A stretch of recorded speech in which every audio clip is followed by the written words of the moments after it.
Hello বন্ধুরা, একদমই simple আর নিরামিষ পদ্ধতিতে পাট শাকের রেসিপি খেতে চাইলে তোমরা কিন্তু বাড়িতে একবার হলো এইভাবে বানিয়ে দেখতে পারো। তো বন্ধুরা, তোমরা সবাই কেমন আছো? আশা করি ভালো আছো, আর আমিও অনেক ভালো আছি। আর তোমরা দেখছো সম্পার রান্নাঘর। তো চলো দেরি না করে রেসিপিটা শুরু করা যাক। আশা করি তোমাদের অনেক ভালো লাগবে।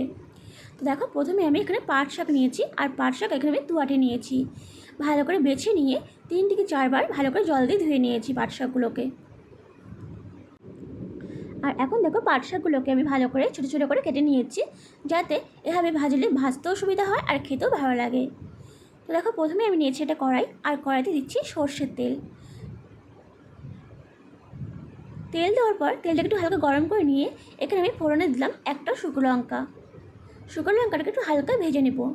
ভেজে নেওয়ার পর এখানে আমি এখন ফোড়নে দিব সামান্য পরিমাণে কালো জিরে। দেখো, কালো জিরে ফোড়নে দেওয়ার পর এখন আমি এখানে শাকগুলোকে দিয়ে দিব। আর বন্ধুরা, তোমাদের যদি আমার রেসিপিগুলো ভালো লেগে থাকে তো অবশ্যই একটা লাইক, কমেন্ট, শেয়ার আর সাবস্ক্রাইব করে তোমরা আমার পাশে থেকে যেও।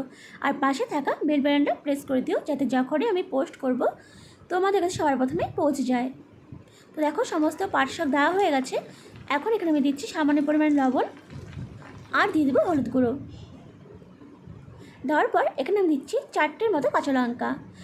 লঙ্কাটা অবশ্যই তোমরা কে কেমন ঝাল খাও সে বুঝেই দিবে। দেওয়ার পর দেখো, একটু ঢাকা দিয়ে আমি রেখে দিব, যাতে শাকগুলো একটু নরম হয়ে আসে। তো দেখো, 2 মিনিট পরে ফিরে আসলাম। এখন শাকগুলো অনেকটাই নরম হয়ে আসছে।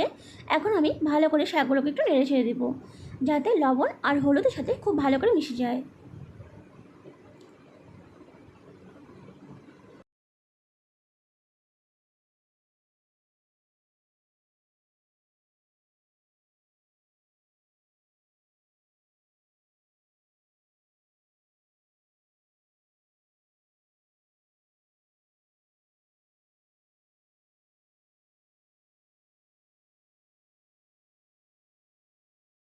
তো দেখো, বেশ কিছুক্ষণ নেড়ে ছেড়ে নেওয়ার পর এখন আমি ঢাকা দিয়ে 5 মিনিটের জন্য রেখে দেবো, যাতে শাকটা ভালো করে সেদ্ধ হয়ে যায়।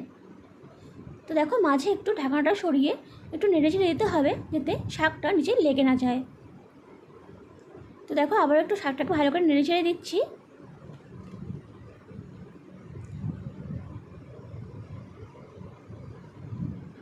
লবণ দেওয়ার ফলে দেখো, শাক থেকে কিন্তু অনেকটা জলটা বেরিয়েছে। এই জলে কিন্তু শাকটা ভালো করে সেদ্ধ হয়ে যাবে। তো দেখো, আবারও নাড়াচাড়া করে নিয়ে আমি আবারও 3-4 মিনিটের জন্য ঢাকা দিয়ে রেখে দেবো। তো দেখো, ফিরে আসলাম। আর এখন কিন্তু শাকটা পুরোপুরি সেদ্ধ হয়ে গেছে। আর ঢাকা দিব না, এখন আমি ভালো করে একটু ভাজা ভাজা করে নেবো শাকটাকে। তো কম করে আমি 3 থেকে 4 মিনিটের জন্য শাকটাকে ভালো করে ভেজে নেব। তো দেখো, অনেকটা এখানে ভাজা হয়ে গেছে, আর ভাজবো না। এখন আমি শাকটাকে নামিয়ে নিব। তো দেখো, তৈরি হয়ে গেছে আমাদের পাট শাক ভাজা রেসিপি। একদমই সিম্পল পদ্ধতিতে, কিন্তু খেতে কিন্তু বেশ ভালো লাগে গরম ভাতের সাথে। তো বন্ধুরা, রেসিপিটা কেমন লাগলো অবশ্যই জানাবে। আর যদি ভালো লেগে থাকে তো প্লিজ একটা লাইক, কমেন্ট, শেয়ার আর সাবস্ক্রাইব করে তোমরা আমার পাশে থেকে যেও।